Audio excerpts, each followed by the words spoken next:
رات کے سناٹے میں حویلی کے لان میں ہلکی سی سرسراہٹ گونجی تھی۔ کمرے کی بالکنی کے نیچے ایک لڑکی سانس روکے کھڑی تھی۔ اس کی قمیض کے بازو پھٹے ہوئے تھے اور وہ زخمی بھی تھی۔ اس کا چہرہ آنسوؤں سے بھیگا ہوا تھا۔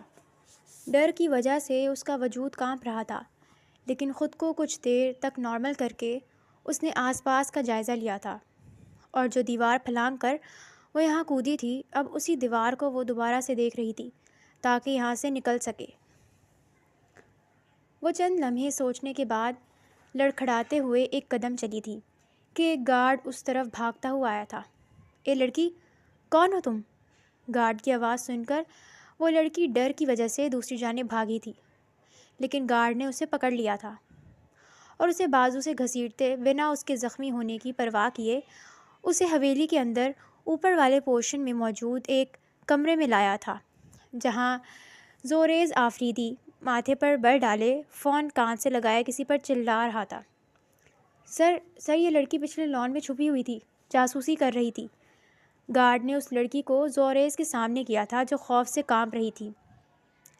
زوریز گارڈ کی آواز پر اس کی طرف مڑا تھا اور فون کان سے ہٹاتے اس لڑکی کا جائزہ لیا تھا جس کے بازو پھٹے ہوئے تھے اور بری طرح زخمی پاؤں میں سے خون نکل رہا تھا۔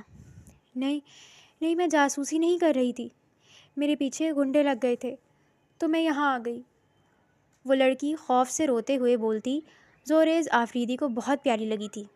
گنڈوں سے بچنے کے لیے تم جانتی ہو کس کے گھر میں کودی ہو؟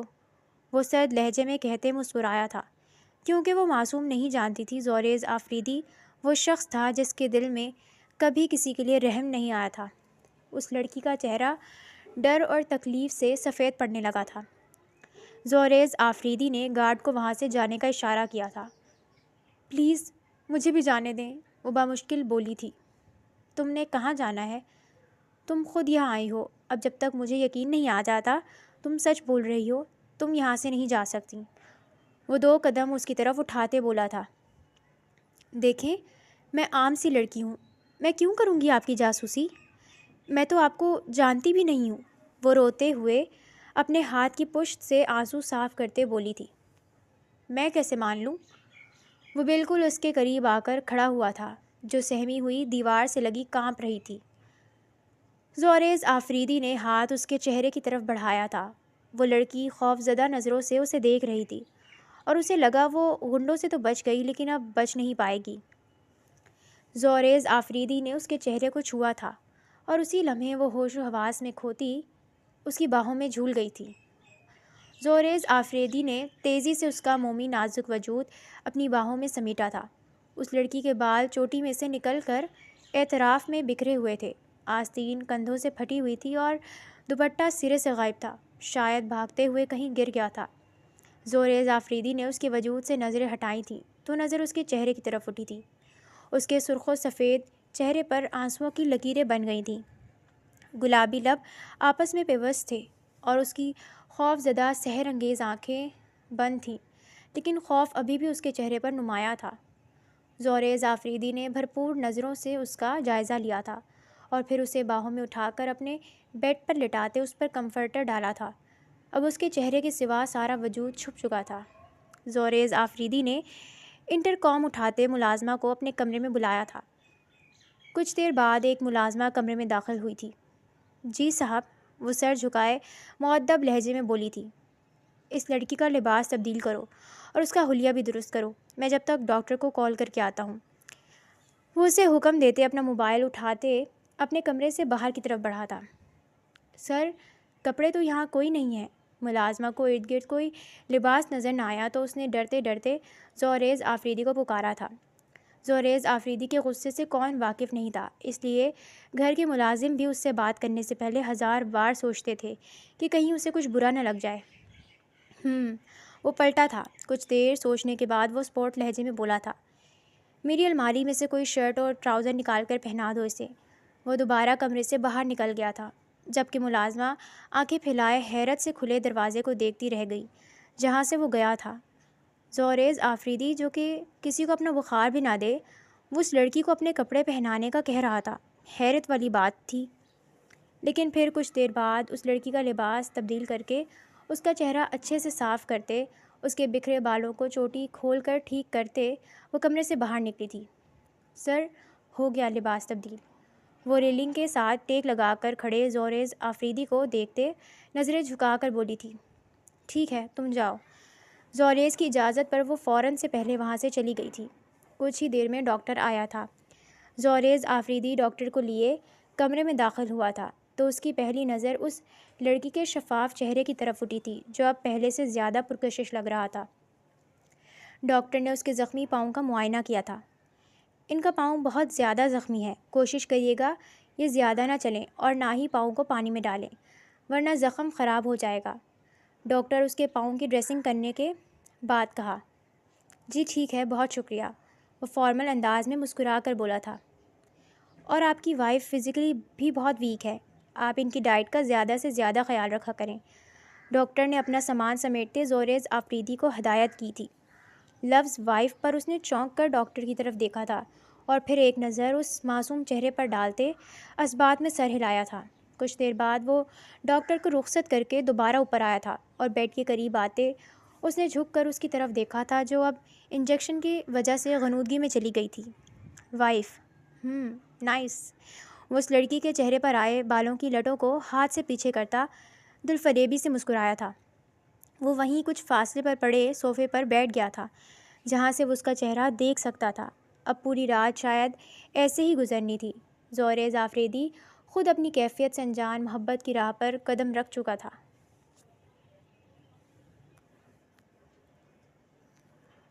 صبح کے قریب جا کر اسے ہوش آیا تھا۔ اپنی بند ہوتی آنکھوں کو بامشکل کھولتے وہ اٹھ کر بیٹھی تھی۔ چند لمحے لگے تھے اسے سمجھنے میں کہ وہ کہاں ہے۔ رات والا واقعہ یاد آتے ہی وہ تیزی سے بیڈ سے نیچے اتری تھی، اس بات سے انجان کہ زوریز آفریدی اس کی ساری کارروائی دیکھ رہا تھا۔ نیچے پاؤں رکھتے ہی اس کے پورے وجود میں درد کی لہر اٹھی تھی۔ وہ کراہتے ہوئے دوبارہ بیڈ پر بیٹھی تھی اور جھک کر اپنے پاؤں کو دیکھنے لگی تھی جس پر اب بینڈیج کی ہوئی تھی۔ پھر اس کی نظر اپنے لباس پر گئی تھی اور اس کا چہرہ سفید پڑنے لگا تھا۔ بیڈ کے بائیں طرف پڑے صوفے پر نیم دراز وہ اسے ہی دیکھ رہا تھا، اس کی بلیک شرٹ پہنے جو اس کے اتنی کھلی تھی کہ وہ بالکل چھپ سی گئی تھی۔ اس کے بازو کوہنیوں تک آ رہے تھے، بال کندھے اور پشت پر پھیلے ہوئے تھے۔ نہ جانے کیوں وہ چھوئی موئی سی لڑکی زوریز آفریدی کو اپنے لباس میں بہت اپنی سی لگی تھی۔ اس نے ایک بار پھر اٹھنے کی کوشش کی تھی لیکن ایک بار پھر اس کے پاؤں میں درد کی لہر اٹھی تھی۔ کیوں خود کو تکلیف دے رہی ہو؟ سکون سے بیٹھ جاؤ۔ اپنی پشت سے زوریز آفریدی کی آواز سن کر وہ وہیں ساکت ہوئی تھی۔ وہ پوری رات یہیں تھا۔ میرے کپڑے کس نے تبدیل کیے ہوں گے؟ اور کہیں اس نے میری بے ہوشی کا کوئی فائدہ تو نہیں اٹھایا؟ اس کے دماغ میں عجیب و غریب سوچیں جنم لے رہی تھیں۔ تبھی زوریز آفریدی اٹھ کر اس کے قریب آیا تھا۔ بیٹھ جاؤ، اس نے کندھے سے پکڑ کر اسے بٹھایا تھا۔ میرے کپڑے کس نے چینج کیے؟ وہ آنکھوں میں خوف لیے روحاں سی ہوتے بولی تھی۔ پہلے تو زوریز آفریدی کا دل چاہا کہ کہے میں نے خود کیے ہیں، لیکن اس کی صورت دیکھتے وہ سرد سے انداز میں مسکرا کر بولا تھا، ملازمہ نے کیے ہیں۔ زوریز آفریدی کی بات پر اس کی جان میں جان آئی تھی۔ مجھے ہاسٹل جانا ہے، وہ معصوم سے لہجے میں بولی تھی۔ چلی جانا جب تمہارا پاؤں کچھ ٹھیک ہو جائے گا، ابھی تم چلنے کے قابل نہیں ہو، وہ سنجیدگی سے بولا تھا۔ میری وارڈن مجھے دوبارہ ہاسٹل میں داخل بھی نہیں ہونے دیں گی، مجھے ہاسٹل جانا ہے، وہ روتے ہوئے بولی تھی۔ ایک تو تم ہر بات پر رونے کیوں لگ جاتی ہو؟ اور کہا نا چلی جانا جب پاؤں ٹھیک ہو جائے گا، تمہاری وارڈن سے میں بات کر لوں گا، وہ غصے سے بولا تھا۔ خرم نے سہم کر اس کی طرف دیکھا تھا۔ نام کیا ہے تمہارا؟ اس نے اپنی سرد آنکھیں اس پر گاڑتے ہوئے دوبارہ پوچھا تھا۔ خرم، وہ نظریں جھکائے بولی تھی۔ تو ٹھیک ہے خرم، تم یہیں رہو گی جب تک تمہارا پاؤں ٹھیک نہیں، کمرہ سیٹ ہو جائے گا اور کسی چیز کی کمی نہیں ہوگی تمہیں۔ یہاں اپنا گھر سمجھ کر رہنا اور فضول باتیں سوچنے کی ضرورت تو بالکل نہیں ہے۔ وہ اس کی سنے بغیر بس اپنی سنا کر چلا گیا تھا جبکہ وہ ہونک بنی بیٹھی تھی۔ کیسے وہ اس شخص کے گھر رہے گی جسے وہ جانتی تک نہیں تھی؟ 2 گھنٹے بعد وہ کمرے میں آیا تھا اور اپنے کپڑے اور کچھ ضروری سامان لیے وہ وہاں سے چلا گیا تھا۔ کچھ دیر بعد بلیک ڈریس پینٹ پہنے، بالوں کو جیل سے پیچھے کیے، خوشبوؤں میں بسا وہ پھر سے کمرے میں داخل ہوا تھا۔ میں آفس جا رہا ہوں، کسی بھی چیز کی ضرورت ہوئی انٹرکام سے ملازمہ کو بتا دینا۔ وہ اپنے رعبدار انداز میں بولتے وہاں سے چلا گیا تھا۔ پورا دن وہ پاگلوں کی طرح اس کمرے میں اکیلی بیٹھی رہی تھی۔ بس اس دوران ملازمہ اسے ناشتہ، دوپہر کا کھانا اور دوائیاں دے کر گئی تھی۔ شام کو وہ آفس سے واپس آیا تھا۔ بکھرے بالوں اور چہرے پر تھکن کے باوجود ایک الگ سا وقار تھا۔ اس کے ہاتھ میں چند شاپنگ بیگ تھے۔ حرم اسے دیکھتی سیدھی ہو کر بیٹھی تھی۔ کمرے میں لائٹس مدھم تھیں۔ جوتے اتارتے، کوٹ صوفے پر اچھالتے، گہری سانس لیتے وہ وہیں بیٹھ گیا تھا۔ طبیعت کیسی ہے اب تمہاری؟ کچھ دیر بعد بالآخر اسے خیال آ ہی گیا تھا کہ کمرے میں کوئی اور بھی موجود ہے۔ ٹھیک ہے، وہ نروٹھے انداز میں بولی تھی۔ کھانا کھایا تھا؟ اس نے باہری لہجے میں پوچھا۔ جی، حرم نے سر جھکائے کہا تھا۔ اور دوائی لی تھی؟ اس نے دوبارہ پوچھا تھا۔ جی، حرم نے سر جھکائے پھر سے مختصر جواب دیا تھا۔ یہ تمہارے لیے کچھ شاپنگ کی تھی، دیکھ لینا، وہ پیشانی کے کنارے دباتے ہوئے بولا تھا۔ حرم نے بس ایک نظر ان شاپنگ بیگز کو دیکھا تھا اور دوبارہ نظروں کا زاویہ بدل لیا تھا۔ کچھ لمحے ایسے ہی خاموشی کے نظر ہو گئے تھے۔ آپ مجھے کتنے دن یہاں رکھیں گے؟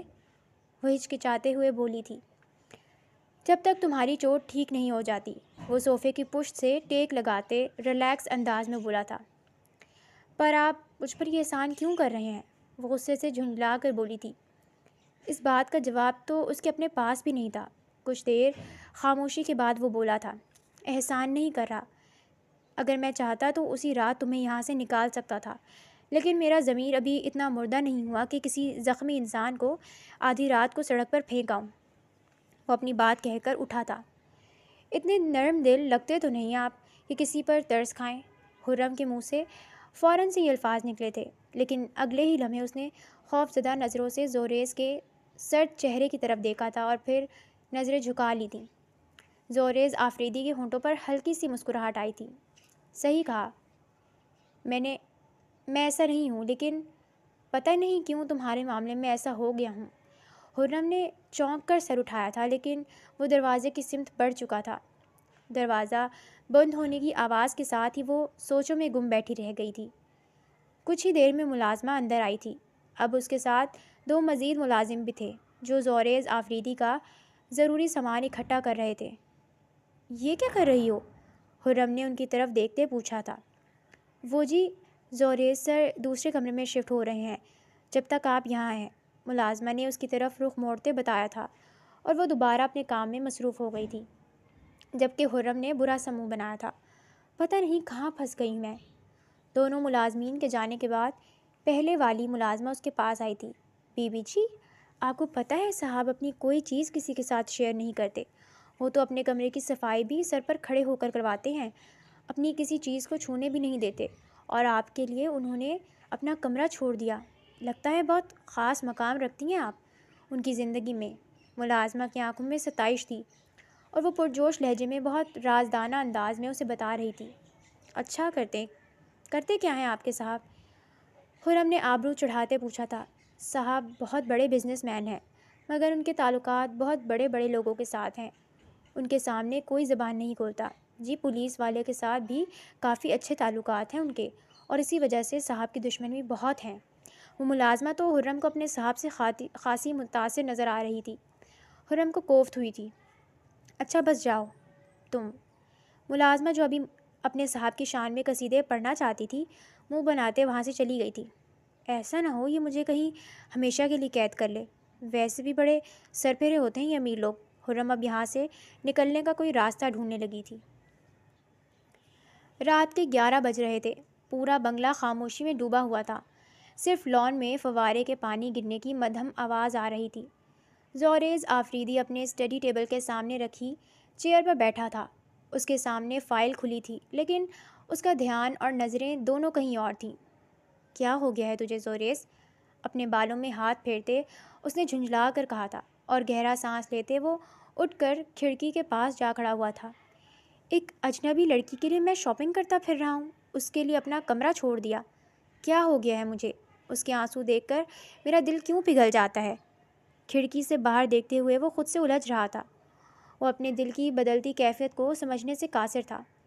پھر وہ آہستگی سے چلتے ہوئے بیڈ کے قریب آیا تھا اور واچ اتار کر سائڈ ٹیبل پر رکھتے بیڈ پر لیٹ گیا تھا۔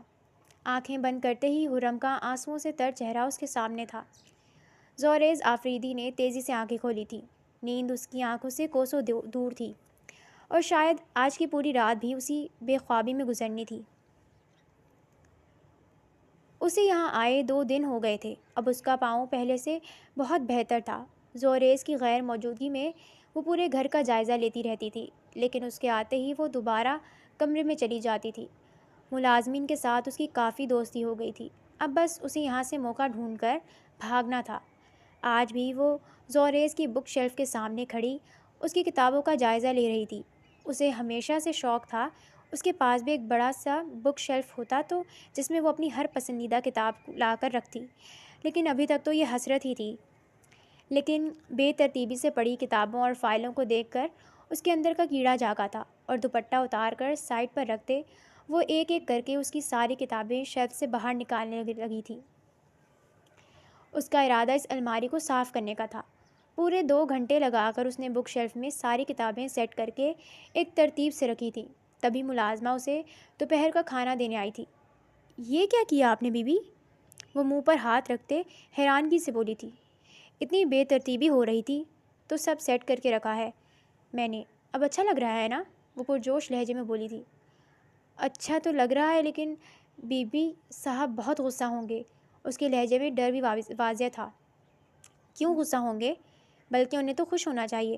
اب ان کی بک ریک کتنی پیاری لگ رہی ہے، وہ ناسمجھی سے بولی تھی۔ بی بی جی وہ اپنی چیزوں کو کسی کو بھی ہاتھ نہیں لگانے دیتے، اور خاص طور پر اپنی کتابوں کو۔ ملازمہ کی بات پر اس نے سہم کر اس کی طرف دیکھا تھا۔ اب کیا ہوگا؟ وہ ناخن منہ میں چباتی بولی تھی۔ اب آپ دعا کریں انہیں غصہ نہ آئے آپ پر، ورنہ آپ کی خیر نہیں۔ ڈراؤ تو نہیں؟ وہ روحاں سی ہوتے بولی تھی۔ اچھا ٹھیک ہے، تم جاؤ، میں دیکھ لوں گی تمہارے صاحب کو بھی۔ اگلے ہی لمحے وہ آنکھیں گھماتے بولی تھی، جیسے وہ سچ میں دیکھ لے گی۔ ملازمہ بھی کچھ مطمئن ہوتے وہاں سے چلی گئی تھی، لیکن اس کے بارے ہی میں حرم نے کمرے میں چکر لگانے شروع کیے تھے۔ آج تو میں پکا گئی، انہیں تو میں پہلے ہی جاسوس لگتی ہوں، تبھی تو اپنے گھر میں بند کیا ہوا ہے۔ وہ ادھر سے ادھر چکر لگاتے مسلسل سوچ رہی تھی۔ ایسا کرتی ہوں سب کچھ دوبارہ خراب کر دیتی ہوں، لیکن سب کچھ پڑا کیسے تھا مجھے تو یہ بھی یاد نہیں۔ اس نے بیڈ کے کنارے پر بیٹھتے سوچا تھا، اب تو ان موصوف کے غصے سے مجھے کوئی نہیں بچا سکتا۔ وہ روحاں سے انداز میں سوچتی وہاں سے اٹھی تھی اور کھانے کی طرف متوجہ ہوئی تھی۔ شام کو وہ واپس آیا تو حرم دل ہی دل میں دعائیں مانگ رہی تھی۔ رات تک سب ٹھیک رہا تھا، لیکن رات کو جب وہ اپنے آفس کی کوئی فائل ڈھونڈنے کے لیے بک ریک کے پاس گیا تو اپنی بک ریک کی حالت دیکھ کر وہ چونکا تھا، لیکن سر جھٹکتے وہ فائل ڈھونڈنے لگا تھا۔ اپنی مطلوبہ فائل نہ پا کر اس نے غصے سے ملازمہ کو آواز دی تھی، جو فوراً سے وہاں آئی تھی۔ جی صاحب جی، وہ فرما برداری سے بولی تھی۔ یہاں بلیک کلر کی فائل پڑی تھی، وہ کہاں ہے؟ اس نے غصے سے پوچھا تھا۔ صاحب جی وہ آج بی بی جی نے آپ کی کتابیں سیٹ کی تھیں، انہوں نے کہیں رکھی ہوگی، اس نے گھبراتے ہوئے بتایا تھا۔ زوریز کے نقوش تنے تھے۔ جاؤ تم اسے بھیج کر۔ وہ اپنے کمرے کی طرف بڑھا تھا۔